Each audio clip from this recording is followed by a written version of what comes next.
দোকানে মিষ্টি বিক্রি করে। দোকানে মিষ্টি বিক্রি করে তাদের সংসার ভালোই চলছিল। হঠাৎ নিমাইয়ের বউ একটা কঠিন রোগে আক্রান্ত হয়। গ্রামের কবিরাজকে দেখায়, কিন্তু তাতে কোনো কাজ হয় না। এই কথা গ্রামের সকলের মুখে মুখে হয়ে যায়। গ্রামের মোড়ল নিমাই আর তার বউকে গ্রাম ছাড়া করার জন্য লোকজন নিয়ে নিমাইয়ের বাড়িতে গিয়ে হাজির হয়। নিমাই, আরে এই নিমাই, বেরিয়ে আয় বলছি, ঘর থেকে বেরিয়ে আয়। এ কি মোড়ল মশাই, আপনি আমার বাড়িতে এই অসময়ে? বলি, তোর বউয়ের নাকি কোষ্ঠকাঠিন্য রোগ হয়েছে? হ্যাঁ মোড়ল মশাই, আমার বউয়ের শরীরটা ভালো না, তবে কোষ্ঠকাঠিন্য হয়েছে কিনা সেটা জানি না। তা তোর জানাও লাগবে না, আজই এই গ্রাম ছেড়ে তোরা চলে যাবি। এ কি বলছেন মোড়ল মশাই আপনি? আমার এই বাপ দাদার ভিটা ছেড়ে কোথায় যাব? কোথায় যাবি তা আমি জানি না, তবে তোকে এই গ্রাম ছেড়ে চলে যেতে হবে। এটাই হলো আমার শেষ কথা, না হলে কিন্তু তোর এই ঘর বাড়ি আগুন ধরিয়ে পুড়িয়ে দেব। এই বলে মোড়ল তার লোকজনকে নিয়ে সেখান থেকে চলে যায়।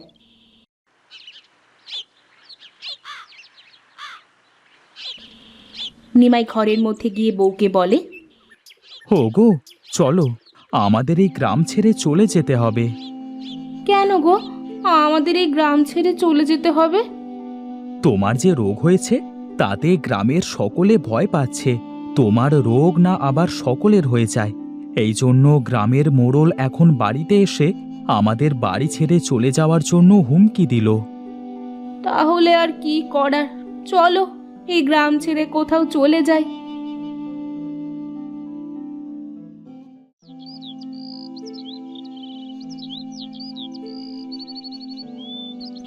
এরপর নিমাই আর শ্যামলী গ্রামের বাড়ি ছেড়ে রাস্তা দিয়ে হাঁটতে শুরু করে।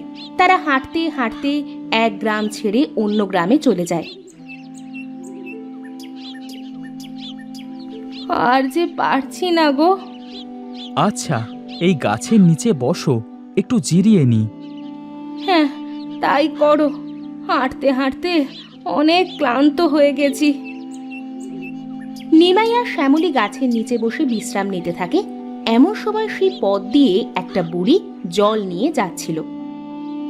জল জল জল, আমাকে একটু জল দিবা? আমাকে জল দেবে গো বুড়িমা? এ গো তোমরা, এই গাঁয়ে তো এর আগে কখনো দেখি নাই। আমরা দূর গাঁ থেকে এসেছি, আমার বউয়ের শরীরটা অনেক অসুস্থ। গ্রামের মোড়ল আমাদের গ্রাম থেকে বের করে দিয়েছে। আহারে, কত কষ্ট। এই নাও জল, ওনাকে আগে জল দাও। নিমাই বুড়ির থেকে জলের ঘড়া নিয়ে তার থেকে একটা ছোট বাটি করে জল শ্যামলীকে খাওয়ায়।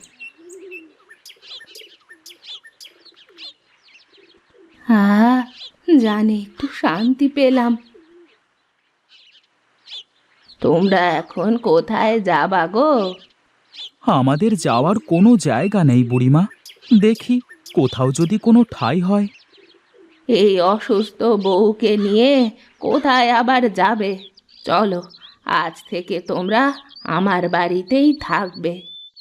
সত্যি বলছেন বুড়িমা? হ্যাঁ রে হ্যাঁ।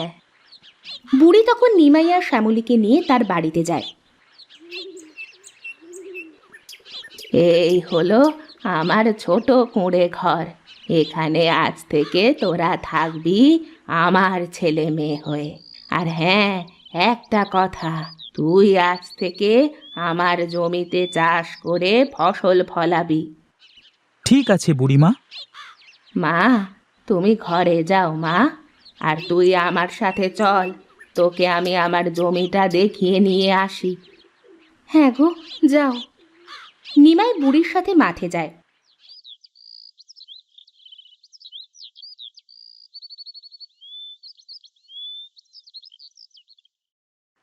মাঠে গিয়ে বুড়ি বলে, এই যে দেখছিস জমিটা, এই জমিটা হলো আমার। এই জমিতে অনেক ভালো ফসল ফলে, কিন্তু আমি বুড়ি মানুষ, আমি কিভাবে চাষবাস করব বল? তাই জমিটা এইভাবে অপরিষ্কার হয়ে পড়ে আছে। আমি সারা ছোটবেলা থেকে মিষ্টি বিক্রি করলেও একটু আধটু চাষাবাদও করতে পারি। তুমি এই নিয়ে চিন্তা করো না বুড়িমা। ঠিক আছে, চল এখনো বাড়িতে যাই, ওইদিকে তো সন্ধে হয়ে এলো। নিমাই বুড়ির সাথে বুড়ির বাড়িতে চলে যায়।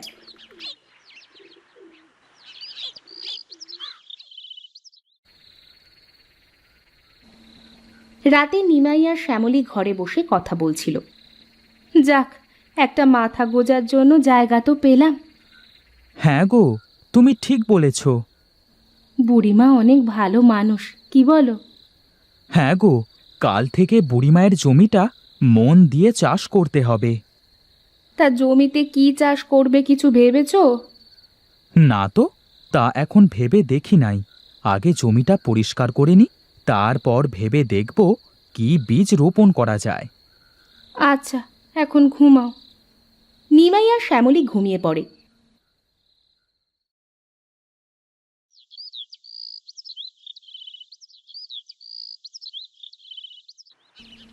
পরের দিন সকালে নিমাই মাঠে যাওয়ার জন্য বের হয়।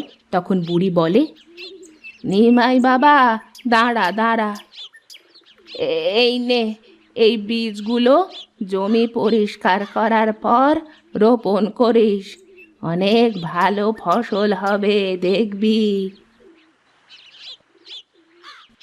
কিন্তু বুড়িমা, এটা কেমন বীজ? এর আগে তো কখনো দেখি নাই। দেখবি কোথা থেকে, এ তো নতুন একটা ফসলের বীজ। যা, এখন জমিটা পরিষ্কার করে রোপণ করে দিয়ে আয়, ফসল ফললে দেখবি কিসের বীজ। ঠিক আছে বুড়িমা।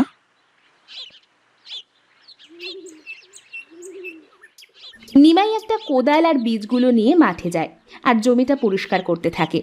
এমন সময় সেখানে একটা বৃদ্ধ লোক আসে। কে গো বাবা, তুমি এই জমিটা পরিষ্কার করছো?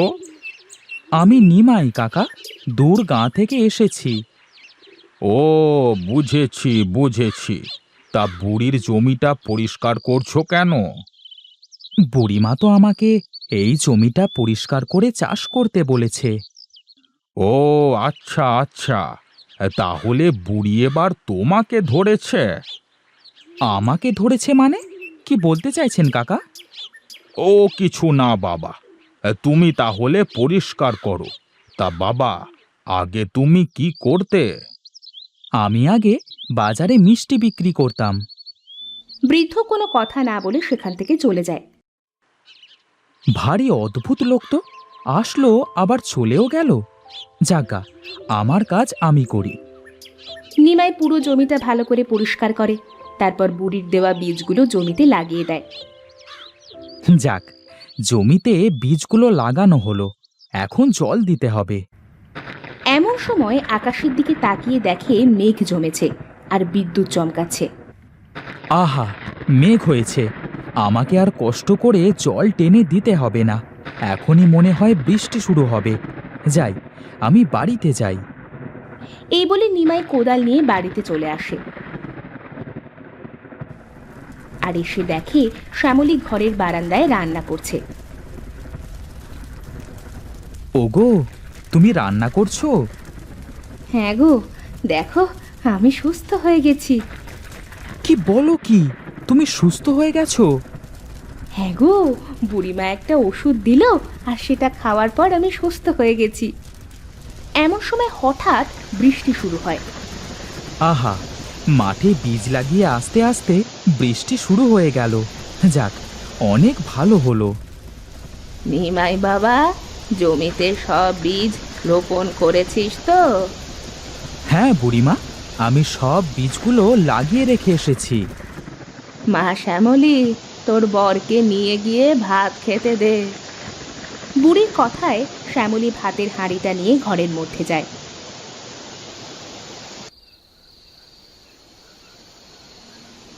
আমি না কিছুই বুঝতে পারছি না। বুড়িমা আমাদের তার বাড়িতে থাকতে দিল, জমি দিল চাষ করবার জন্য, আবার তোমার এত বড় অসুখ সেটাও সুস্থ করে দিল। হ্যাঁ গো, এখন নাও ভাতগুলো খেয়ে নাও। নিমাই ভাতগুলো খাইতে শুরু করে।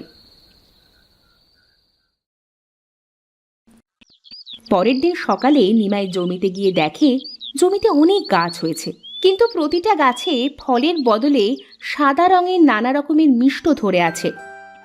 এ কি দেখছি আমি, গাছে মিষ্টি ধরেছে, কিন্তু এটা কি করে সম্ভব? সম্ভব সম্ভব, সবই সম্ভব। কাকা, আপনি আর এই জমিতে মিষ্টি হলো কি করে? তুই যে বুড়ির বাড়িতে আশ্রয় নিয়েছিস, সেই বুড়িটা হলো আসলে একটা জাদুকরী। তবে অনেক ভালো, তোর কোনো ক্ষতি করবে না। তুই এই মিষ্টি বাজারে নিয়ে গিয়ে বিক্রি করতে পারবি। এমন সময় সেখানে বুড়ি আসে। ও, তুমি ওকে সব সত্যি বলে দিলে? কি আর করব, আজ বা কাল ওকে তো বলতেই হবে। হ্যাঁ, তা ভালোই করেছ। শোন নিমাই, যা, এই মিষ্টির গাছ তোদের গ্রামে নিয়ে গিয়ে মাঠে চাষ করগে যা। আর হ্যাঁ, তোর আর কষ্ট করে চিনি আঠা কিনা লাগবে না। নিমাই তখন কিছু মিষ্টির গাছ নিয়ে বুড়ির বাড়িতে যায়। তারপর শ্যামলীকে সব কথা খুলে বলে। তারপর তারা তাদের গ্রামে যায়।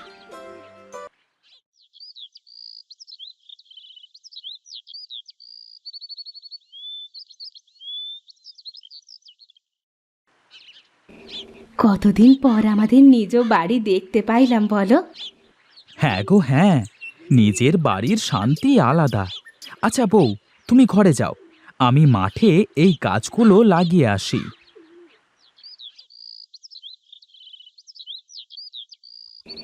নিমাই মাঠে যায় আর তার জমিতে মিষ্টির গাছ লাগায়। এই দেখে গ্রামের লোক বলে, আরে নিমাই না, ওকে না মোড়ল মশাই গ্রাম থেকে বের করে দিয়েছিল? হ্যাঁ রে, তাই তো। কিন্তু ও কি গাছ লাগাচ্ছে ওর জমিতে? এই চল তো গিয়ে দেখি। গদাই আর চিত্র নিমাইয়ের কাছে যায় আর দেখে গাছে মিষ্টি ধরে আছে। এ কি, এটা মিষ্টির গাছ নাকি নিমাই দাদা? হ্যাঁ, এটা মিষ্টির গাছ। আজ থেকে আমি মাঠে মিষ্টি চাষ করব। হ্যাঁ, তুই কি পাগল হয়ে গেছিস নাকি? এই চিত্র, মোড়ল মশাইকে খবর দে তো। চিত্র মোড়লকে গিয়ে ডেকে আনে।